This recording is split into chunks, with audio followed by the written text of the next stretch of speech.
ಇನ್ನು ಪರಿಹಾರ ಘೋಷಣೆ ಏನು ಪರಿಹಾರ ಸಿಕ್ಕರೂ ಕೂಡ ಹೋಗಿರೋರಂತೂ ಎದ್ದು ಬರಲ್ವೇ? ಮೃತ ಕುಟುಂಬಸ್ಥರಿಗೆ ಜಮ್ಮು ಕಾಶ್ಮೀರ ಸರ್ಕಾರ 10 ಲಕ್ಷ ರೂಪಾಯಿ, ಅವ್ರದ್ದೇನು ಗಂಟು ಹೋಗ್ಬೇಕು ಹೇಳಿ? ಎಂಥ ಸ್ಥಿತಿ ನೋಡಿ. ಇಲ್ಲಿಂದ ಯಾರಾದರೂ ಕಾಶ್ಮೀರ ನೋಡಕ್ಕೆ ಹೋದ್ರೇ ಅವ್ರ ದುಡ್ಡು ಕಾಸು ಕಾಣೋದು, ಇಲ್ಲ ಕೇಂದ್ರ ಕೊಡುವಂಥ ಹಣ, ಇನ್ನೇನು ಇಲ್ಲ.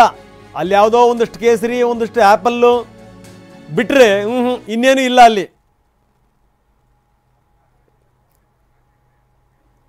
ರಾಜಶೇಖರನವರೇ, ನನ್ನ ಧ್ವನಿ ಕೇಳ್ತಾ ಇದೆ ಅಂತ ನಾನು ಭಾವಿಸ್ತೀನಿ ಸರ್.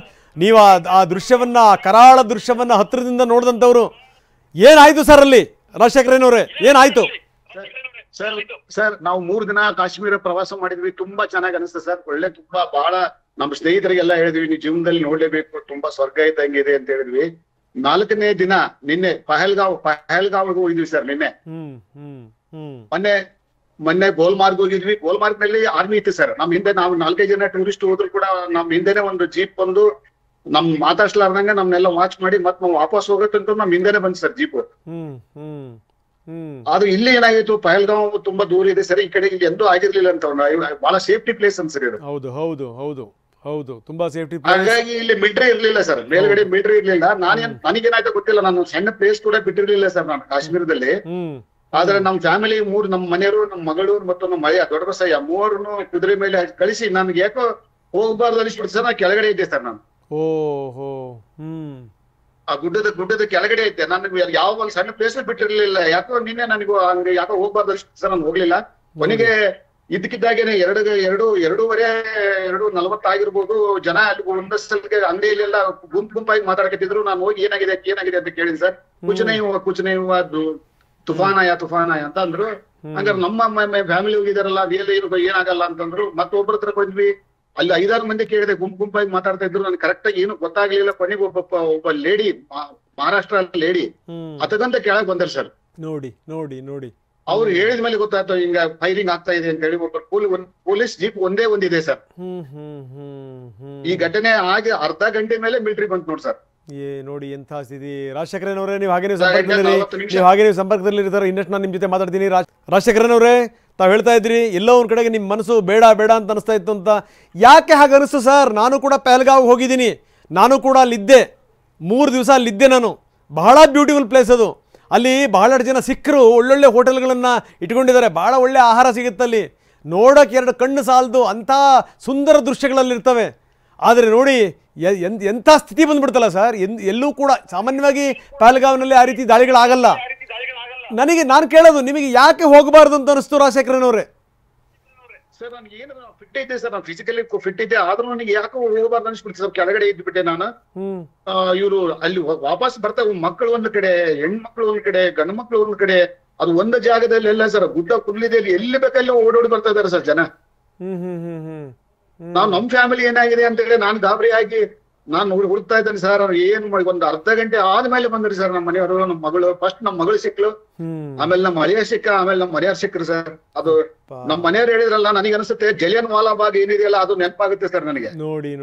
ನೋಡಿ ಜಲಿಯನ್ ವಾಲಾಬಾಗ್ ದುರಂತ ಏನಿದೆಯಲ್ಲ, ಒಂದು ಗೇಟ್ ಇಂದ ಅದೇ ಗೇಟ್ ಇಂದ ಎಲ್ಲರೂ ಹೊರಗೆ ಬರ್ಬೇಕೇನ್ ಸರ್. ಅದು ಮಿನಿ ಸ್ವಿಟ್ಜರ್ಲ್ಯಾಂಡ್ ಅಂತ ಕರೀತಾರ ಸರ್ ಅದನ್ನ. ಬೈಸೂಸ್ ಅಲ್ಲ, ಬೈಸೂಸ್ ಮಿನಿ ಸ್ವಿಟ್ಜರ್ಲ್ಯಾಂಡ್ ಅಂತ ಕರೀತಾರೆ ಸರ್. ಅಷ್ಟು ಬ್ಯೂಟಿಫುಲ್ ಪ್ಲೇಸ್ ಸರ್ ಅದು. ಅದೇ ಒಂದೇ ಗೇಟ್ ಇಂದ ಹೊರಗೆ ಬರ್ಬೇಕು ಸರ್ ಜನ. ನೋಡಿ ನಮ್ಮ ಮನೆಯವರು ಪಕ್ಕದಲ್ಲೇ ಇದ್ದಾರಂತಾರೆ. ಒಂದು 6 ಅಡಿ 7 ಅಡಿ ಅಂತರದಲ್ಲಿ ಅವ್ರ ನಮ್ಮ ಮನೆಯವ್ರು ಮಿಲಿಟರಿ ಅನ್ಕೊಂಡಿದ್ದಾರೆ ಅವ್ರನ್ನ. ಯಾಕಂದ್ರೆ ಮಿಲಿಟರಿ ಸಮವಸ್ತ್ರದಲ್ಲೇ ಇದ್ರಲ್ಲ. ಫಸ್ಟ್ ಲೆಫ್ಟ್ ಸೈಡ್ ಇಂದ ಫೈರಿಂಗ್ ಆಗಿದೆ ಸರ್. ಅಲ್ಲಿ ಹೋಟೆಲ್ ಕುತ್ಕೊಂಡಿದ್ದಾರೆ. ಇವ್ರ ಮುಂದೆನೇ ಆಗಿದೆ ಸರ್, ಇವ್ರ ಮುಂದೆನೇ ಘಟನೆ ಆಗಿದೆ ಸರ್. ಅಲ್ಲ ರಾಜಶೇಖರನವರೇ, ನೋಡಿ ತಾವು ಮೇಷ್ಟ್ರಾಗಿರುವಂಥವ್ರು, ಮಕ್ಕಳುಗಳಿಗೆ ಬೋಧನೆ ಮಾಡಿರುವಂಥವ್ರು, ನಾವು ಇತಿಹಾಸದ ಪಾಠಗಳನ್ನು ಹೇಳ್ಕೊಡ್ತೀವಿ. ನಾವು ನಮ್ಮ ದೇಶದ ಬಗ್ಗೆ ದೊಡ್ಡ ಮಾತುಗಳನ್ನು ಆಡ್ತೀವಿ ನಾವು. ಆದರೆ ಈ ರೀತಿ ನಮ್ಮ ನೆಲದಲ್ಲೇ ಹಿಂಗೆ ಆಗ್ಬಿಟ್ರೆ ಹೆಂಗೆ ಸರ್? ಈಗ ನೀವು ಹೇಳಿದ್ರಿ ಗುಜರಾತಿನ ಒಬ್ಬರು ಲೇಡಿ ಬಂದು ಎಲ್ಲ ಕಥೆನ ಹೇಳಿದ್ರು ಅಂತ. ಆ ಸಂದರ್ಭದಲ್ಲಿ ನಿಮ್ಮ ಮನಸ್ಥಿತಿ ಹೆಂಗಿತ್ತು ಅಂತ? ಸರ್ ನಾನು ನಡಕ್ತಾ ಇದ್ದೆ ಸರ್, ಕೈಕಾಲೆಲ್ಲ ನನಗೆ ನಡಕ್ತಾ ಇದ್ದೆ ನಾನು. ಆ ಮಕ್ಕಳು 2 ಮಕ್ಕಳು, ತಂದೆ ಇಲ್ಲ ತಾಯಿ ಇಲ್ಲ, ಓಡಾಡಿ ಬರ್ತಾ ಇದ್ದಾರೆ ಸರ್ ಮಕ್ಕಳು. ಸಣ್ಣ ಮಕ್ಕಳು ಒಂದ್ ಕಡೆ ಹೆಣ್ಣು ಮಕ್ಕಳು ಓಡಿ ಬರ್ತಾ ಇದಾರೆ, ಒಂದ್ ಕಡೆ ವಯಸ್ಸಾದ ಉಳ್ಳಿ ಬರ್ತಾ ಇದಾರೆ ಸರ್ ಗುಡ್ಡದಿಂದ. ನಾನು ಇವ್ರು ಏನಾಗಿದ್ದಾರೆ ಅಂತ ಒಳಗಡೆ ಹೋಗ್ತದೆ, ಒಬ್ಬ ಪೊಲೀಸ್ ಯಾವ ಕಳ್ಕೊಂಡು ಬಿಡ್ತಾ ಇಲ್ಲ ಸರ್, ಒಳಗಡೆ ಬರಿಂಗ್ ಆಗ್ತದೆ ಹೋಗ್ಬಿಡ. ನೋಡಿ ನೋಡಿ ಬಹಳ ಭಯಾನಕ ದೃಶ್ಯ ಸರ್, ತುಂಬಾ ಭಯಾನಕ ದೃಶ್ಯ. ಅಲ್ಲ, ನೀವು ಕೆಳಗಡೆ ಇದ್ರಲ್ಲ, ಕೆಳಗಡೆ ಇದ್ದ ಸಂದರ್ಭದಲ್ಲಿ ಮಿಲಿಟರಿ ಅವರು ತಕ್ಷಣಕ್ಕೆ ಧಾವಿಸ್ತಾ ಇರುವಂಥದ್ದು ಅಥವಾ ಮಿಲಿಟರಿ ವ್ಯಾನ್ಗಳು ಬಂದಿದ್ದು, ಸೈನಿಕರು ಹತ್ಕೊಂಡು ಹೋಗಿದ್ದು, ಆ ಥರದ್ದು ಏನಾದರೂ ದೃಶ್ಯಾವಳಿಗಳನ್ನು ಏನಾದರೂ ನೋಡಿದ್ರ ರಾಜಶೇಖರನವರೇ? ನಾವು ಕಾರ್ ಹತ್ತಿದ ಮೇಲೆ ಮಿಲಿಟರಿ ಸ್ಟಾರ್ಟ್ ಆಗೋದು ಸರ್, ವ್ಯಾನ್ಗಳು ಬರಕ್ಕೆ ಅಲ್ಲ ಆಲ್ಮೋಸ್ಟ್ ಒಂದು 40 ಮಿನಿಟ್ಸ್ ಆಗಿರ್ಬೋದು ಸರ್ ಅದಕ್ಕೆ ಘಟನೆ ಆಗಿ. ಓಹೋ, ಬಹುಶಃ ಏನು ಅಂದರೆ ಇವ್ರು ಇಲ್ಲಿ ಮಿಲಿಟರಿ ಅವ್ರು ಇಲ್ಲ ಅನ್ನೋದನ್ನೆಲ್ಲವನ್ನು ಕೂಡ ಸ್ಟಡಿ ಮಾಡ್ಕೊಂಡೇನೆ. ಯಾಕಂದರೆ ಈ ಪಹಲ್ಗಾವ್ ಇದೆಯಲ್ಲ ರಾಜಶೇಖರನವರೇ, ಸಾಮಾನ್ಯವಾಗಿ ಇಲ್ಲಿ ಇಂಥ ಘಟನಾವಳಿಗಳಾಗಲ್ಲ. ನಾನು ಕೂಡ 3 ದಿವಸ ಇದ್ದೆ ಪಹಲ್ಗಾವ್ನಲ್ಲಿ, ಇಂಥ ಘಟನಾವಳಿಗಳಾಗಲ್ಲ. ಇದನ್ನ ನೋಡಿನೇ ಪ್ಲಾನ್ ಮಾಡಿರೋದು, ಸ್ಕೆಚ್ ಮಾಡಿರೋದು.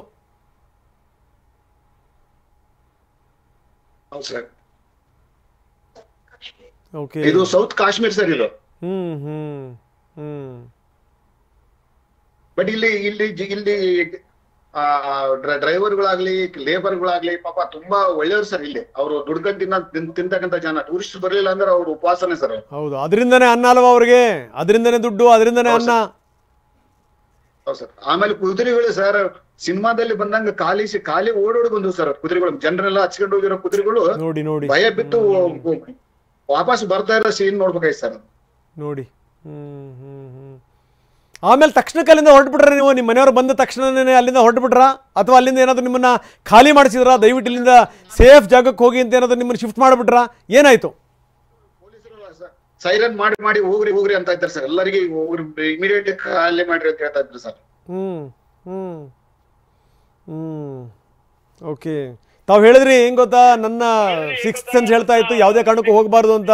ನೀವು ಮೇಲ್ಗಡೆ ಹೋಗಲಿಲ್ಲ, ಆ ಗುಂಡಿನ ಮೊರತ ಕೇಳಲಿಲ್ಲ, ಹೆಂಗೋ ಬಚಾವ್ ಆಗ್ಬಿಟ್ರಿ. ನಿಮ್ಮ ಅಳಿಯ ಮಾತಾಡ್ತಾ ಇದ್ರು, ತಾವು ಕೇಳಿಸ್ಕೊಂಡ್ರಿ ಅಂತ ಅನ್ಕೋತೀನಿ. ಈ ಏನಾದರೂ ಗುಂಡು ಬಿದ್ದ ತಕ್ಷಣಕ್ಕೆ ನೆಲಕ್ಕೆ ಹೊರಗೆ ಬಿಡಬೇಕು, ನೆಲದ ಮೇಲೆ ಮಲಗಿಬಿಡ್ಬೇಕು ಅಂತ, ಹಂಗಾಗಿ ಬಚಾವಾಗಿದ್ದಾರೆ. ಅದ್ರ ಬಗ್ಗೆ ಏನಂತೀರಿ ರಾಜಶೇಖರನವರೇ? ಪೊಲೀಸ್ ಟ್ರೈನ್ ತಗೊಂಡಿದ್ರಿಂದ ಅದನ್ನ ಅಲ್ಲಿ ಇದಾಗಿದೆ ಸರ್. ಅವ್ರಿಗೆಲ್ಲ ಇದ್ದವ್ರಿಗೆಲ್ಲ ಹೇಳಿದ ನಮ್ಮ ಮಕ್ಳು ತೊಂದ್ರಿ ಕೆಳಗೆ ಅಂತ ಹೇಳಿ ಬದಿಸಿ ಎಲ್ಲರನ್ನು ಅಲ್ಲಿಂದ ಪಾರ್ ಮಾಡಿದಾನೆ ಸರ್ ಅವನು.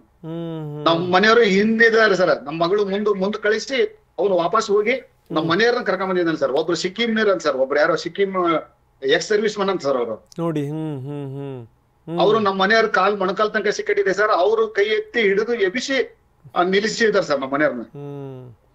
ನೋಡಿ ಸರ್, ಎಂಥ ಸ್ಥಿತಿಗತಿಗಳು ನೋಡಿ. ನಿಮ್ಮ ಅಳಿಯನೇ ಮಗನಾಗಿ ನಿಮ್ಮ ಮನೆಯವ್ರನ್ನ ಕಾಪಾಡ್ಕೊಂಬಂದ್ಬಿಟ್ರು. ಗ್ರೇಟ್, ಅದೃಷ್ಟ ನಿಮ್ ಜೊತೆ ಬಹಳ ಬಲವಾಗಿತ್ತು ಸರ್, ಬಲವಾಗಿತ್ತು ನಿಮ್ ಜೊತೆಗೆ. ಎಸ್ ರಾಜಶೇಖರನವ್ರನ್ನ ಮತ್ತೆ ನಾನು ಮಾತಾಡ್ತೀನಿ. ಯಾಕಂದರೆ ಅಲ್ಲಿ ಕಾಶ್ಮೀರದಲ್ಲಿ ಕೆಲವೊಂದು ಕಡೆಗೆ ಜಾಮರ್ಗಳನ್ನ ಹಾಕ್ಬಿಟ್ಟಿದ್ದಾರೆ. ಯಾಕಂದರೆ ಎಲ್ಲ ಕಡೆಗೂ ಕೂಡ ಈಗ ಹೈ ಅಲರ್ಟ್ ಘೋಷಣೆ ಆಗಿರುವಂಥದ್ದು. ಹೀಗಾಗಿ ಕೆಲವೊಂದು ಸಂದರ್ಭಗಳಲ್ಲಿ ನೆಟ್ವರ್ಕ್ ಸರಿಯಾಗಿ ಕನೆಕ್ಟ್ ಆಗಲ್ಲ, ಕೆಲವೊಂದು ಸಂದರ್ಭದಲ್ಲಿ ಅವ್ರ ಮಾತು ನನಗೆ ಕೇಳಲ್ಲ, ನನ್ನ ಮಾತು ಅವ್ರಿಗೂ ಕೂಡ ಸ್ಪಷ್ಟವಾಗಿ ಕೇಳಲ್ಲ. ಅವ್ರು ಹೇಳ್ತಾ ಇದ್ರು, ನಾನು ಹೋಗಲಿಲ್ಲ, ನನಗೆ ಹೋಗಬೇಕು ಅಂತ ಅನ್ನಿಸ್ಲಿಲ್ಲ. ಇಡೀ ಕಾಶ್ಮೀರದ ಯಾತ್ರೆಯಲ್ಲಿ ನಾನು ಒಂದೇ ಒಂದು ಸ್ಥಳ ಬಿಟ್ಟಿಲ್ಲ.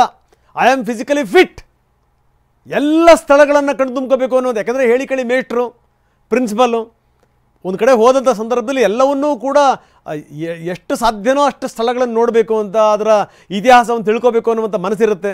ಎಲ್ಲ ಕಡೆಗೆ ತಿರುಗದಂಥ ರಾಜಶೇಖರನವರಿಗೆ ಯಾಕೆ ಅಪ್ಪಿ ತಪ್ಪಿ ಈ ಬೆಟ್ಟದ ಮೇಲೆ ಹೋಗಬಾರ್ದು ಅಂತ ಅನ್ನಿಸ್ತು? ಅದೇ ನೋಡಿ, ಹೋಗಿದ್ದಿದ್ರೆ ಏನಾಗ್ತಿತ್ತು ಗೊತ್ತಿಲ್ಲ.